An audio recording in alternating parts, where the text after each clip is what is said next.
Donc, bonjour à toutes et tous, merci d'être en ligne.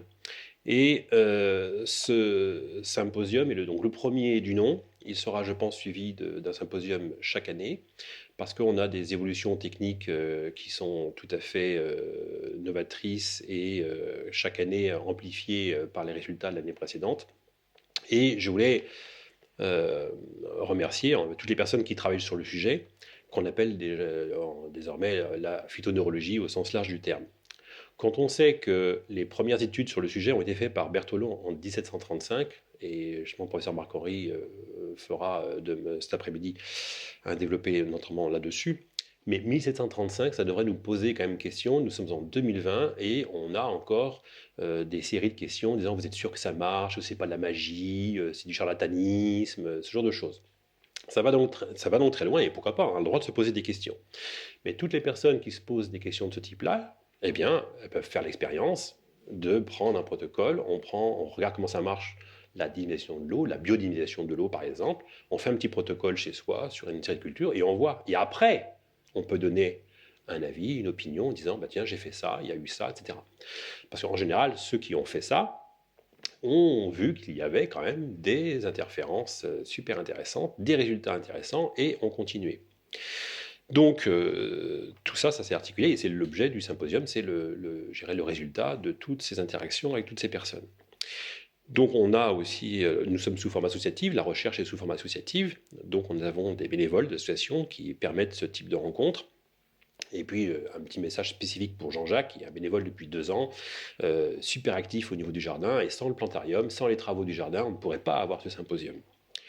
Il y a aussi les professionnels qui ont accepté de faire des protocoles chez eux. Alors les professionnels qui ont accepté des protocoles d'essai avec ces nouvelles techniques n'étaient pas forcément convaincus au départ. Ce sont des gens qui ont accepté de faire des protocoles. Ils étaient souvent, majoritairement parlant, des exemples que nous allons citer dans ce symposium, des gens qui mettaient 10, 20, 30, 40, 50, 60 traitements par an avec des molécules de synthèse. Et on sait aujourd'hui qu'on a des soucis avec ces molécules, qu'il y a des effets secondaires, tertiaires, quaternaires et autres, que des personnes souhaitent sortir de ce système-là et n'ont pas de solution. D'autres doutent, il y a des peurs de passer à un système comme ça. Et là, je dis, bah, c'est assez simple, on peut très bien faire un protocole sur une petite surface pour voir ce que ça donne. On n'est pas obligé de passer, on ne peut pas sur une exploitation basculer de tout au tout avec une autre méthode. C'est normal, c'est logique. On a un système économique en place, on a des clients, on a des contrats, on ne peut pas se permettre de louper quelque chose. Et donc, mais par contre, reprendre comme ça se faisait pendant très longtemps, dans les années 50, 60, 70, 80, beaucoup d'exploitants agricoles, en pépinière, en arboriculture, faisaient leur propre expérimentation par rapport à un nouvel engrais, même conventionnel, ou avec des produits bio pour essayer, etc. Et donc aujourd'hui, peu par manque de temps, parce que le temps est économiquement devient très compliqué, donc les gens ne prennent plus le temps, et ils prennent des solutions toutes faites, et au final, est-ce qu'elles fonctionnent? Ben, peut-être pas forcément. Nous avons été très surpris depuis, on a commencé nous 2012 à approfondir ce sujet et on a été appelé par d'abord des voisins, producteurs, puis d'autres et vraiment je suis tombé un peu de haut, j'avais perdu un peu le domaine professionnel depuis plusieurs années, parce qu'on s'occupe nous du côté botanique et vente aux particuliers majoritairement parlant. Et j'avais sous-estimé le fait que des gens qui mettaient des molécules de synthèse avaient des problèmes, mais immenses. Mais quand je dis immense, ça veut dire qu'on rencontre régulièrement des exploitations qui perdent 30, 40, 50, 60% de leur production chaque année parce que des problèmes phyto arrivent à un moment ou à un autre. Et c'est énorme, c'est juste énorme. Alors les gens qui travaillent en bio et en biodynamie, bah, s'en sortent beaucoup mieux. Tiens, c'est bizarre déjà ça. Et donc ça mérite au moins d'observer ce qui se passe sur l'ensemble de la profession.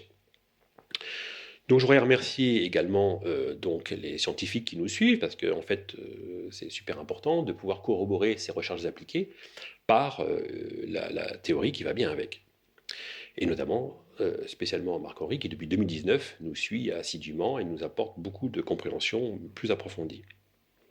Et alors, ce symposium a lieu parce qu'il y a des techniciens comme Eric à la console, à la caméra, avec Renaud, bien entendu. On a un son holophonique comme avec le festival, et donc bon, c'est moins important pour les productions agricoles, mais avoir un son holophonique, c'est aussi quelque chose d'assez intéressant qui sera développé dans une vidéo que vous verrez un peu plus, autour de celle-ci. Vous pourrez cliquer dessus pour savoir et comprendre comment marche et fonctionne un son holophonique.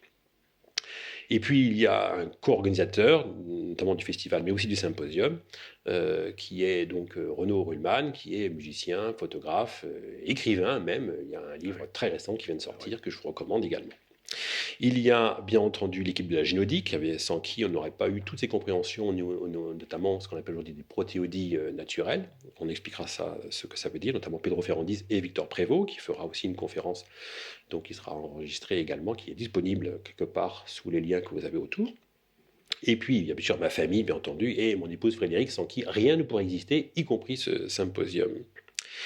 Donc, merci aussi à la MSA des Landes qui, dans le cadre de la prévention des risques phytosanitaires, est allée voir les différentes exploitations qui utilisent ces nouveaux procédés et ont estimé qu'effectivement, là, il n'y a pas de risque phytosanitaire et que c'est super intéressant de suivre. Et donc, il y a toute une dynamique de la part de la MSA pour étudier, comprendre, et d'une manière croisée, d'une manière extrêmement formelle, je dirais, cartésienne, de voir qu'est-ce qui marche pas, comment, pourquoi, et accompagner les producteurs qui souhaiteraient faire le pas.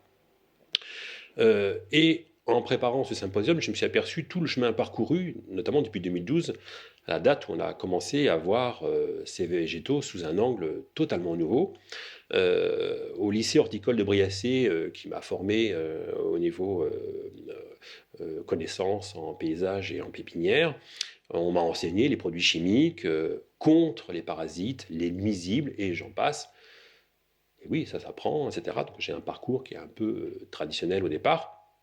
Sauf que je ne supportais aucune de ces molécules, ça me donnait de l'asthme, et donc je me suis dit, il faut que je trouve autre chose pour pouvoir cultiver. Et ça a été, je devais trouver un autre chemin, et ça a été depuis le début. Et ça explique aussi là où nous en sommes aujourd'hui. Donc nous avons bien conscience que ce chemin est un peu original et provoque parfois des blocages. On a des situations où des gens ne comprennent pas comment on peut arriver à avoir des cultures très belles avec de l'information sans aucune molécule de synthèse. Bon. Mais à l'époque, quand on a commencé la culture en 1985, même déjà le fait de cultiver en zéro phyto, de vouloir être en bio, posait déjà problème. Alors, vous voyez le chemin. Aujourd'hui, une exploitation bio, bah, voilà, il y a quelqu'un qui choisit de cultiver sans molécules de synthèse.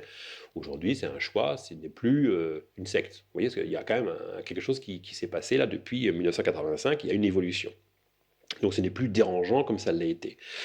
Mais quand même, entreprendre des soins en culture en mettant de l'information sur une plante, tous les végétaux que nous avons autour ici donc reçoivent de l'information, il n'y a aucune molécule de synthèse, il y a au niveau amendement, il y a même plus d'amendement depuis 4 ou 5 ans sur ces plantes-là, et elles sont pourtant très belles. Il y a un autre fonctionnement, et c'est ce que l'on va pouvoir développer dans ce symposium. Voilà. Donc, passer en zéro phyto, oui, c'est possible, dès maintenant.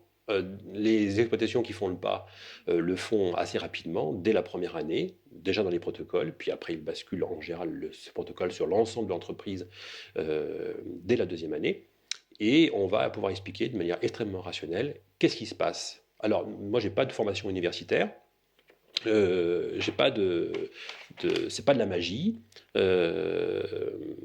C'est la raison pour laquelle nous sommes allés demander à des scientifiques de nous aider sur les résultats qui étaient récurrents, et on a des résultats extrêmement, enfin on pourrait remarquables, parce qu'on a des choses que l'on avait nous-mêmes sous-estimées.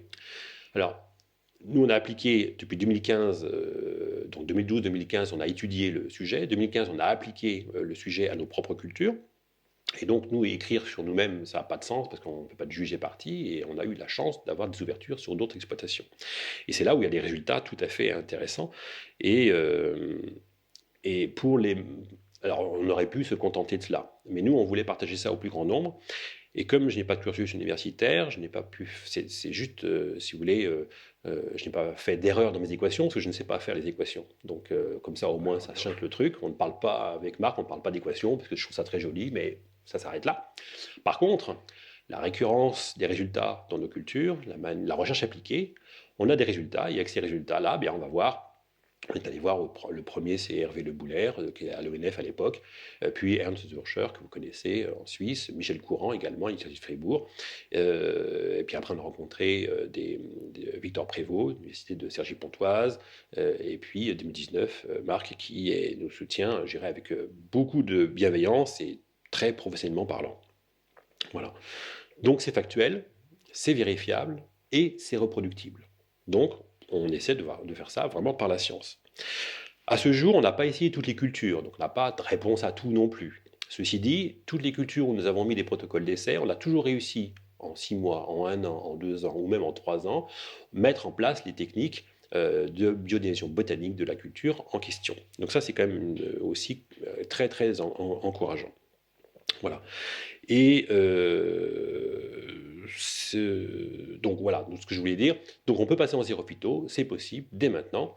Et je laisse la parole à Marc qui est là en fait pour nous apporter toute la compréhension scientifique de ces phénomènes qui, encore une fois, ce n'est pas de la magie, c'est juste factuel pour nous. Merci Jean. Ravi d'être ici, même si c'est en différé, mais peut-être même qu'en différé, on va avoir beaucoup plus d'interactions, puisque les gens, c'est difficile souvent de se libérer. Donc oui, comme l'a dit Jean, on n'est pas des magiciens. Il y a de la science derrière cette musique des plantes, derrière ce qu'il a appelé le BBG, le biodynamiseur botanique de Gojac.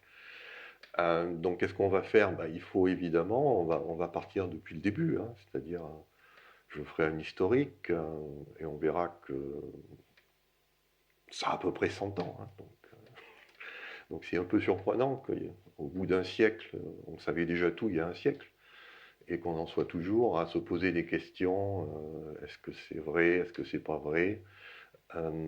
Donc il y aura un historique pour qu'on comprenne bien. Après, tout sera vraiment mis sur la table d'un point de vue rationnel et scientifique pour vraiment démystifier le sujet. Et puis alors ça, c'est aussi le problème du sujet, c'est que ça fait aussi appel à des concepts qui sont d'avant-garde. Donc il y a des théories qui ne sont pas encore acceptées par la communauté scientifique.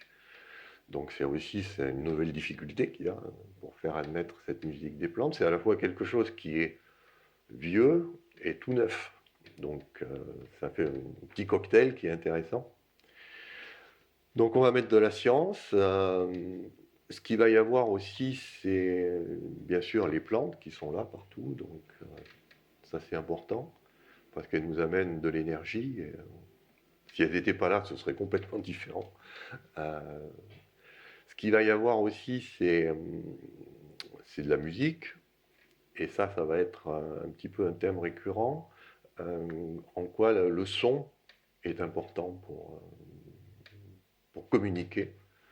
Et on verra que ce n'est pas simplement communiquer avec les plantes, mais on peut communiquer avec le son aussi avec beaucoup d'autres organismes vivants, les animaux bien sûr, mais aussi les êtres humains. Voilà, donc je représente donc le milieu scientifique. Je suis personnellement, j'ai fait 40 ans de recherche sur l'eau. Donc c'est pour ça que je me suis très vite intéressé à la musique des plantes, parce que les plantes ont besoin d'eau pour se nourrir. Et surtout, il y a derrière moi ce qui me motive, c'est que quand je parle de quelque chose, je l'ai expérimenté. Je ne me permets pas de parler de choses que je n'ai pas expérimentées. Et c'est pour ça que je remercie Jean de m'avoir prêté un BBG.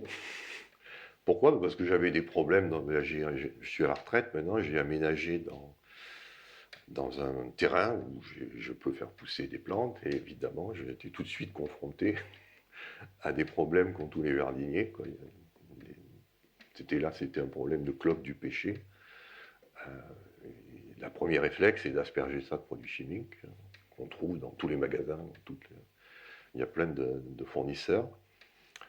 Et j'ai testé donc le BBG. J'y connais rien en jardinage, je suis un agriculteur en herbe. Et ça a marché, donc je suis là aussi pour témoigner qu'il n'y a pas besoin d'être agriculteur non plus pour utiliser la technologie. Même si on a un jardin, ça peut apporter énormément ce genre de technique. Et surtout, le fait de travailler en zéro phyto, ben, ça change aussi la personne, ça change l'ambiance. Ça, on aura l'occasion d'en reparler. Voilà. Voilà, merci Marc de cette présentation.